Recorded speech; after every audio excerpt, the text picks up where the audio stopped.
திருச்செந்தூர் முருகப்பெருமானுடைய பெருமைகளை தெரிந்து கொள்ளணும் அப்படின்னா ஒருபோதும் முருகப்பெருமானுடைய பெருமையை தெரிந்து கொள்ள முடியாது, உணரத்தான் முடியும். அப்படி உணரணும்னா என்ன பண்ணுறதுன்னா ஒரே ஒரு வழிதான் இருக்கிறது. என்னன்னா நம்ம சமயம் சொல்கிற மாதிரி மீளா அடிமை உனக்கே ஆலயனின் மாதிரி அவர்கிட்ட அடிமையானா மட்டும்தான் அவருடைய பெருமைகளை நம் வாழ்க்கையில் உணர முடியும். மடப்பள்ளியில் படிப்பு ஏறாத ஒரு காரணத்திற்காக இந்த சமையல் கலையில் ஈடுபடுவதற்காக வென்றிமலை என்ற ஒரு அடியாரை அங்கே சேர்த்து விட்றாங்க. வென்றிமலை ஐயாவுக்கு படிப்பு வாசனை ஏறல, சரி சமைக்கவாது செய்யலாம்னு சொல்லி சமைக்கிறார். ஆனால் அந்த சமைச்சாலும் முருகப்பெருமான் மேலே ஒரு தனி அன்பு இருக்கிறது. வென்றிமலை ஐயா இப்படி தியானத்தில் உட்கார்ந்துருக்கிறார். இவர் தூங்கி விட்டாருன்னு சொல்லி வென்றிமலை ஐயாவை பிடிச்சி அடித்து துவச்சிட்றாங்க. நீ ஒரு வேலைக்கு லாய்க்கு இல்லை, அப்படி இல்லைன்னு. உடனே வென்றிமலை ஐயாவுக்கு மனம் வெதும்பி விடுகிறார். நான் முருகனைத்தானே நினைத்து கொண்டிருந்தேன், இது ஏன் உங்களுக்கு புரியல? அந்த முருகனே என்னை கைவிட்டுட்டான் போலன்னு அந்த வலி தாங்க முடியாமல் இனிமேல் இந்த வாழ்க்கை நமக்கு வேண்டாம்னு தற்கொலை பண்ணலான்னு சொல்லி கடலில் போய் விழுக போகிறார். எங்கன்னா திருச்செந்தூரில் இருக்கக்கூடிய கடல். அந்த திருச்செந்தூர் கடலில் விழுக போகிறதுக்கு முன்னாடி வென்றிமலைன்னு ஒரு சத்தம் கேட்குது. திரும்பி பார்த்தா முருகப்பெருமான் ஆறு முகத்தோடு நிற்கிறார். இந்த நாளிக்கிணறு தீர்த்தங்கிறது தீர்க்கக்கூடிய முடியாத நோயெல்லாம் தீர்த்து வைக்கக்கூடிய கண்கண்ட மருந்து.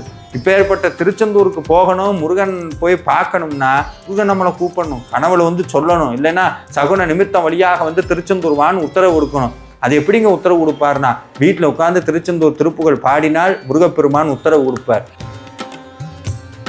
தலையெழுத்து அழிக்கிற ஒரே இடம் இருக்குன்னா திருச்செந்தூர் தான் தெரிஞ்சுக்கன்னு அருணகிரிநாதர் 14ஆவது நூற்றாண்டுல சொன்னது. பல 100 வருடங்கள் கழித்து காதர் பாக்ஷா வாழ்க்கையில் மட்டுமல்ல, இன்னைக்கு வரைக்கும் 2026 வரைக்கும் ஒவ்வொரு முருக பக்தர்களுடைய வாழ்க்கையிலும் அந்த உண்மை படித்து கொண்டிருக்கிறது. காரணம் திருச்செந்தூர் ஆண்டவனுடைய திருவடி என்பது அது சாட்சாத் நம்மளுடைய தலையெழுத்தை அழிக்கக்கூடிய அற்புதமாகிய மகா மருந்து.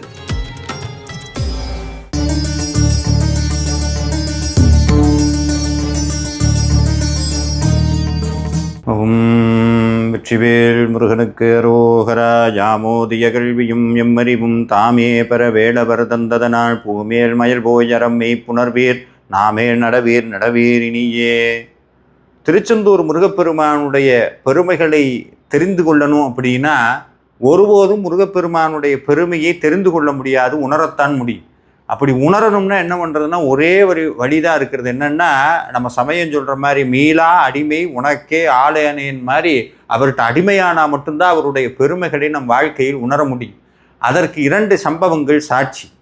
அந்த திருச்செந்தூரில் மடப்பள்ளின்னு ஒன்று இருக்கிறது. எல்லா கோவில்லையும் இறைவனுடைய திரு அமுது செய்யக்கூடிய இறைவனுக்குண்டான நெய்வேத்தியம் பண்ணுற இடத்துக்கு பேர் தான் மடப்பள்ளின்னு சொல்லுவாங்க.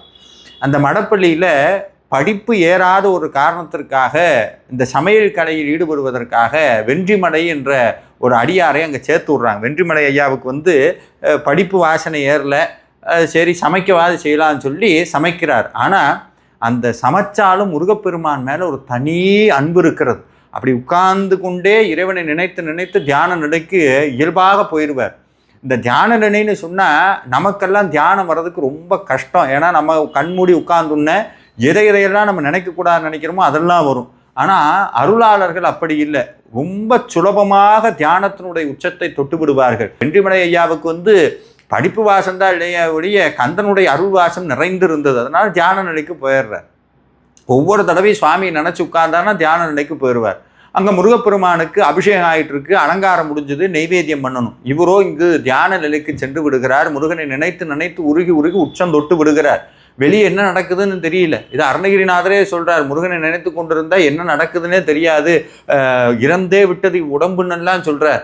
அப்பேற்பட்ட நிலைக்கு வென்றிமலை ஐயா சென்றது பிறகு இங்கே நெய்வேத்தியம் ஆகலைன்னு அங்கே இருக்கிற அர்ச்சகர்கள் எல்லாம் தேடிக்கொண்டு இருக்கும்போது 2 பேர் வராங்க மடப்பள்ளிக்கு. வந்தால் சமையலில் ஒன்னையும் காணோம். வென்றிமலை ஐயா இப்படி தியானத்தில் உட்கார்ந்துருக்கிறார். இவர் தூங்கி விட்டாருன்னு சொல்லி வென்றிமலை ஐயாவை பிடிச்சி அடித்து துவச்சிட்றாங்க. நீ ஒரு வேலைக்கு லாய்க்கு இல்லை, அப்படி இல்லைன்னு. உடனே வென்றிமலை ஐயாவுக்கு மனம் வெதும்பி விடுகிறார். நான் முருகனைத்தானே நினைத்து கொண்டிருந்தேன், இது ஏன் உங்களுக்கு புரியல? அந்த முருகனே என்னை கைவிட்டுட்டான் போலன்னு அந்த வலி தாங்க முடியாமல் இனிமேல் இந்த வாழ்க்கை நமக்கு வேண்டாம்னு தற்கொலை பண்ணலான்னு சொல்லி கடலில் போய் விழுக போகிறார். எங்கன்னா திருச்செந்தூரில் இருக்கக்கூடிய கடல். அந்த திருச்செந்தூர் கடலில் விழுக போகிறதுக்கு முன்னாடி வென்றிமலைன்னு ஒரு சத்தம் கேட்குது. திரும்பி பார்த்தா முருகப்பெருமான் ஆறு முகத்தோடு நிற்கிறார். ஆறு முகத்தோடு எப்படின்னா, ஏறுமையில் ஏறி விளையாடு முகம் ஒன்றே, ஈசருடன் ஞானமொழி பேசும் முகம் ஒன்றே, கூறுமடி யார்கள் வினை தீர்த்த முகம் ஒன்றே, குன்றுருவ வேல் வாங்கி நின்ற முகம் ஒன்றே, மாறுபடு சூரரை வதைத்த முகம் ஒன்றே, வள்ளிய மனம் புணர வந்த முகம் ஒன்றே, ஆறு முகமான பொருள் நீ அருளல் வேண்டும், ஆரி அருணாச்சலம் அமர்ந்த பெருமாளை என்று எப்படி அருணகிரிநாத பெருமானுக்கு காட்சி கொடுத்தாரோ அதே மாதிரி வென்றுமலைக்கு சுவாமி காட்சி கொடுக்கிறார். இவர் பதறி துடிக்கிறார், முருகா முருகான்னு கத்துறார். வென்றுமலை, நீ என்னுடைய இந்த அற்புதமான இந்த திருச்செந்தூர் மண்ணினுடைய மகத்துவத்தை நீ பாட வேண்டும், இந்த தலபுராணத்தை நீ தமிழிலே பாட வேண்டும்ங்கிறார். இவர் படிக்காதவராச்சே, எப்படி அவருக்கு எழுத முடியும்? எப்படின்னு அவருக்கு மனசுல எல்லாம் அத்தனை கேள்விகள் வருது. தெய்வம் நின்று பேசுது, தெய்வம் பேசும்போது எப்படி மனுஷன் பேச முடியும்? பேசவே முடியாது. அப்பவும் சாமியே அந்த ஞான நிலையில கூடி முருகன்கிட்ட கேட்கிறார், முருகா நான் படிப்பு வாசமே இல்லாதவன். சாமி சொன்ன, அதெல்லாம் நீ எதுவும் பண்ணாத, நான் சொல்ற முகவரிக்கு போன்னு ஒரு ஐயா வீட்டுக்கு அனுப்புறார். ஒரு அற்புதமான வடமொழியும் தென்மொழியும் கைதேற கற்ற அற்புதமான முருக அடியார். அங்க போறார். அங்க போனா அந்த அடியாரனுடைய கனவுல அதுக்கு முந்தின நாளே இந்த மாதிரி என்னுடைய பக்தன் வருவான், இந்த திருச்செந்தூர் தலபுராணம் வடமொழியில் இருக்கக்கூடிய திருச்செந்தூர் தலபுராணத்தை சொல், அவன் தமிழிலே செய்வான்னு சொல்ல இவர் அந்த முகவரிக்கு போறார். அவர் கைகூப்பி இவரை வர வைக்கிறார். முருகன் சொன்னார் நீங்க வருவாருன்னு. எப்படி இருந்திருக்கிறாருவாங்க. சாமி ஏதோ நம்ம நண்பர்கள் மாதிரி சாமி போய் சொல்லி இருக்கிறார். இதெல்லாம் நடக்குமான்னு கேட்டா ஒரு உண்மையை சொல்றேங்க. நம்ம சமய வரலாறுலாம் எடுத்து பார்த்தீங்கன்னா சாமி இப்படித்தான் விளையாடுவார். இவ்வளவு ரொம்ப அந்நியமாக சாமி நம்ம கூட இருப்பார், ரொம்ப நெருங்கி இருப்பார். அதே மாதிரிதான் இவர்களுக்கு மத்தியிலும் முருகப்பெருமான் விளையாட்டை நிகழ்த்தி இருக்கிறார். வென்றுமலை சுவாமிகள் போய் உட்கார்றார். அவரு வடமொழியில் இருக்க திருச்செந்தூர் தலபுராணத்தை சொல்ல இவர் அப்படியே தமிழ்ல பாவாக அந்த வகையில எழுதுறார். டிரான்ஸ்லேட் பண்ணல, அப்படியே கவிதையாக எழுதுகிறார். படிக்க படிக்க பேர் ஆனந்தம். சாமி சொன்னார், சாட்சாத் செந்திலாண்டவனுடைய திருவள்ளுவர் தான். மொத்தத்தையும் எழுதி முடிச்சிட்டார். சந்தோஷம் தாங்க முடியாம முருகனுடைய அருளாச்சேன்னு சொல்லி திருச்செந்தூர் தலபுராணம் எழுதப்பட்ட அந்த சுவடிகளை எடுத்துக்கொண்டு நேராக திருச்செந்தூர் கோவிலுக்கு போறார் சந்தோஷத்தோடு. அங்க இருக்க அத்தனை பேர்ட்டையும் காட்டுறார், நான் திருச்செந்தூர் தலபுராணத்தை ஏற்றி இருக்கிறேன். எல்லாரும் சிரிக்கிறாங்க. ஏன்னா நேற்று வரைக்கும் சமையல்காரன் இன்னைக்கு எதையோ எழுதிட்டு வந்திருக்கேன், அதை நாங்கள் ஏற்றுக்கணுமான்னு சொல்லி எல்லாம் விரட்டி விட்றாங்க. அவமானம் தாங்க முடியாமல் இதுக்கு மேலே நம்ம எதுவும் பண்ண வேண்டாம், சாமி சொன்னதாக இருந்தால் சாமியை பார்த்துக்கிட்டோன்னு சொல்லி அந்த எழுதப்பட்ட அந்த சுவடிகளை எல்லாம் கடலில் வீசிட்டு இவர் போய் படுத்துட்டார். இந்த சுவடிகள் கடலில் நீந்தி போய் ஒரு இடத்துல நீந்துச்சு. எங்கன்னா இலங்கையிலே பனைமுடின்னு சொல்லக்கூடிய ஒரு இடம். அந்த இடத்தினுடைய பெயர் சரியாக தெரியவில்லை. அந்த இடத்துல போய் அந்த சுவடிகள் போய் சேருது. அந்த சேர்ந்ததுக்கு அப்புறம் அதை ஒரு அடியார் எடுத்து படித்து பார்க்குறாரு. எல்லாம் அற்புதமாக இருக்குது. இது ஏதோ திருச்செந்தூரனுடைய தலங்கிறது புரிஞ்சு போச்சு, சுவடின்னு புரிஞ்சு போச்சு. இதை எடுத்துக்கொண்டு போய் வீட்டில் வைத்து வழிபாடு செய்யலாம்னு சொல்லி வீட்டில் கொண்டு போய் வச்சிடுறாங்க. அதில் அழகு என்னன்னா, அது வைக்கப்பட்ட வீட்டை சுற்றி அன்றைக்கு ஒரு கொடுமையான காய்ச்சல் பரவுகிறது. அந்த காய்ச்சல் பரவாத ஒரே இடம் எதுன்னா அந்த ஓலைச்சுவடிகள், திருச்செந்தூர் தலபுராணம் வைத்திருந்த ஓலைச்சுவடிகள். திருப்பி முருகப்பெருமான் பல அடியார்களுடைய கனவுல போய் வென்றுமலை கவிராயனுடைய இந்த அற்புதமான தலபுராணத்தை சொல்ல, இந்த தலபுராணத்தை மீண்டும் அரங்கேற்றி முருகப்பெருமான் தன் கழுத்தில் இருந்த பதக்கத்தை எல்லாம் கொடுத்து ஒரு அற்புதமான ஜமீன்தாரன் மூலமாக வென்றுமலை கவிராயர் ஐயாவுக்கு அந்த பதக்கத்தை அணிவித்து இந்த திருச்செந்தூர் தலபுராணத்தை இயற்றுவதற்கு முருகனே துணை செய்தார். அப்போ திருச்செந்தூரனுடைய தலபுராணத்திற்கு இவ்வளவு நன்மைகள் இருக்கிறது. இன்றைக்கும் வென்றுமலை கவிராயருடைய திருச்செந்தூர் தலபுராணம் கிடைக்கிறது. அதை அவசியம் வாங்கி அடியார்கள் பாடி பயனுற வேண்டும். வீட்டில் வச்சு வழிபாடு பண்ணணும், பாராயணம் பண்ணணும். அது நமக்கு ஒரு பக்க பலமாக இருக்கும். ஒன்று. இரண்டாவது, 2 மிகப்பெரும் புலவர் தம்பதிகள். கணவனும் மிகப்பெரிய புலவர், மனைவியும் கல்வியில் கரை தேறியவர். 2 பேருக்கும் முருகனுடைய அருளால் ஒரு குழந்தை பிறக்கிறது. ஆனால் விதியினுடைய பயன் அந்த குழந்தை ஊமையாக்கு, அது பேச மாட்டீர். 2 பேரும் துடிதுடிச்சு போறாங்க முருகன்கிட்ட போய், எப்படியாவது செந்திலாண்டவா இந்த குழந்தை பேசணும்னு முருகப்பெருமானை நினைத்து திருச்செந்தூர்லேயே தவம் இருக்கிறாங்க, விரதம் இருந்து வழிபடுறாங்க அந்த குழந்தை பேசணும். ஆனால் இதில் அழகு என்னன்னா, இன்னைக்கும் திருச்செந்தூரில் எத்தனையோ ஊமைகள் பேசிய இடம் திருச்செந்தூர். இன்னைக்கும் சமீபத்தில் நிறையா நியூஸ் பேப்பர்லாம் அதெல்லாம் வந்தது. ஆனால் அந்த குழந்தை பேச வேண்டும்னு சொல்லி சுவாமி காலில் போட்டு வேண்டுறாங்க. பல நாள் ஆகியும் குழந்தை பேசலை. மனம் வெந்து இனிமேல் இந்த வாழ்க்கை வேண்டான்னு குழந்தையோடு போய் தற்கொலை பண்ணிக்கிறான்னு அந்த கடலில் போய் விழுக போகும்போது அந்த குழந்தையை ஒரு சிவாச்சாரியார் வடிவிலே முருகப்பெருமான் கையில் பூவோடு கூப்பிடுறாரு. திரும்பினா அந்த சிவாச்சாரியார் நிற்கிறார், பூவோடு நிற்கிறார். வந்துனே ஊமையாக இருந்த குழந்தை பாடத் தொடங்கியது. அந்த குழந்தை தான் குமரகுருபரர். அவர் பாடியது தான் கந்தர் கலிவெண்பா. அந்த கந்தர் கலிவெண்பா சொல்லுவாங்க, குட்டி கந்த புராணம்னு சொல்லுவாங்க. அவ்வளவு விஷயங்கள் இருக்கிறது. கந்தர் கலிவெண்பாவை குமரகுருபரர் பாடினார். இந்த குமரகுருபரருடைய அருளை சொல்லணும்னா, குமரகுருபரர் மிகப்பெரிய ஜாம்பவானாக மாறி காசிக்கு செல்லுகிறார், ஒரு திருமடம் அமைக்க வேண்டும் என்று சொல்லி. அந்த திருமடத்திற்காக அந்த அப்போது காசியிலே திவானாக இருந்த ஒரு பிற மதத்தை சேர்ந்த ஒரு முகலாய மன்னனிடம் அதை கேட்கணும்னு போறார். அவர் சொன்னார், நீ என் மொழியில் பேசு, உன் மொழி எனக்கு ஒன்றுமே புரியலன்னு கிண்டல் பண்ணி அனுப்புனார். போய் உட்கார்ந்தார், முருகனை எண்ணினார், முருகனை நினைத்து கொண்டு சரஸ்வதி தேவியிடம் மன்றாடி ஒரு பதிகத்தை பாடினார். அந்த பதிகம்தான் சகலகலாவல்லி மாலைங்கிற பதிகம். அந்த பதிகத்தில் சாமி சொல்றார், பண்ணும் பரதமும் கல்வியும் யான் எண்ணும் பொழுது எழுது எய்த நல்காய், எழுதா மறையும் விண்ணும் புவியும் கனலும் புனலும் வெங்காலும் அன்பர் கண்ணும் கருத்தும் நிறைந்தாய் சகலகலா வள்ளியேன்னு நிறைய பாடல்களை பாடுகிறார். சொல்லும் பொருளும் பொருளால் பொருந்தும் பயனும் என்பால் கூட்டும்படி நீ கடைக்கண் நல்காய், பாரு என்ன அப்படின்னு சரஸ்வதி தேவிட்ட வேண்ட, மறாது நாள் ஒரு அதிசயம் நடந்ததுங்க. நாள் நடக்குது, மறாது நாள் இவர் குமரகுருபரர் அரசவைக்குள்ள போனார். யாரும் மதிக்கல, உட்கார்றதுக்கு சேரு கொடுக்கல. ஆனா குமரகுருபரருடைய தகுதிக்கு சிம்மாசனம் கொடுத்துருக்கணும், ஆனா எதுவும் கொடுக்கல. பார்த்தா, நீ என்னடா எனக்கு சிம்மாசனம் கொடுக்காது, நான் சிங்கத்திலே வரேன்னு சிங்கத்தில் வந்தார் உள்ள. அத்தனை பேர் பயந்து போனாங்க. அது மட்டும் இல்லை, எந்த மொழியில் பேசினால் இடம் கொடுப்பேன்னு சொன்னாரோ அதே பாரசீக மொழியில் குமரகுருபரர் எந்த விதமான தடையும் இல்லாம இலக்கண சுத்தியோடு அந்த மொழியை பேசினார். மன்னன் காலில் விழுந்தான், என்ன வேணும்னு கேட்டான். காசி விஸ்வநாதர் கோயிலை புனரமைக்க வேண்டும், சோமநாதர் கோயில் கட்டுவதற்கு இடம் வேண்டும், நான் என்னுடைய திருமணம் அமைக்கவும் இடம் வேணும்னு கேட்டார். அத்தனையும் தந்தோன்னு இன்னைக்கும் குமரகுருபரர் அமைத்த தமிழ் மடம் இன்றும் காசியில் இருக்கிறது. இது எப்படி நடந்ததுன்னா, திருச்செந்தூர் முருகனுடைய அருளால் நடந்தது. திருச்செந்தூர் முருகனுடைய அருள் இருந்தா நல்ல அறிவு வளரும். அதை சாமி ஒரு திருப்புகள்ல சொல்றார், மதுர வாணி உற்ற கடலோடேன்னு கதிர்காம திருப்புகள்ல பதிவு செய்கிறார். அப்பேற்பட்ட முருகனுடைய அருளால் பேசாத குழந்தை பேசியது.